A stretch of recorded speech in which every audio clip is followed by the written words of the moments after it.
அதுல அப்பா நினைவு வேற இருக்கான்.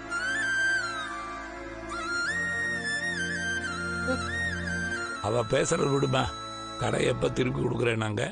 சீதாவோட வீட்டுக்காரர் அருண் தான் மேலதிகாரிகள் கிட்ட பேசி ஏற்பாடு பண்ணிட்டு இருக்காரு மாமா. பரவாயில்லம்மா, முத்து மாதிரியா அருணும் உங்க வீட்டுக்கு ஆதரவா தான் இருக்காரு. அந்த வீட்டுக்குன்னு இளிச்சவாய மருமகனுங்க கிடைச்சிருக்கானுங்க. இந்த வீட்டுக்கும் வந்து வாச்சிருக்காளுங்க பாருங்க மருமகளுங்கன்னு. இவளுக்கு சின்னதா ஒரு நல்லது நடந்தா கூடவே பெருசா ஏதாவது ஒரு கெட்டது நடக்குது. அதுதானே இவளோட ராசி. விஜயா போதும். நான் உண்மையை தானங்க சொல்றேன். இவ அப்பா ட்ரெயின்ல அடிபட்டு இறந்தாரு.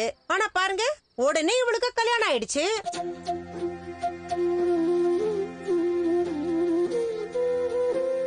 அதே மாதிரிதான் இவ நம்ம வீட்டு வாசல்ல வச்சிருந்த பூக்கடையை தூக்குனாங்க.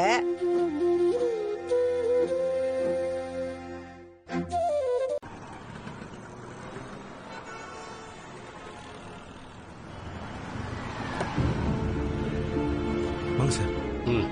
வண்டி எப்படி மறைவா போட்டுருங்க சார். அந்த மேனேஜர் இப்போ வந்துடுவோம் சார். என்ன நடக்குன்னு நீங்களே பாருங்க. அங்கே என் ஃப்ரெண்டு வெயிட் பண்ணிட்டு இருக்கான் சார். எப்போ ஒரு டீ போடுப்பா. சார் வணக்கம் சார். சார் இப்படி நின்று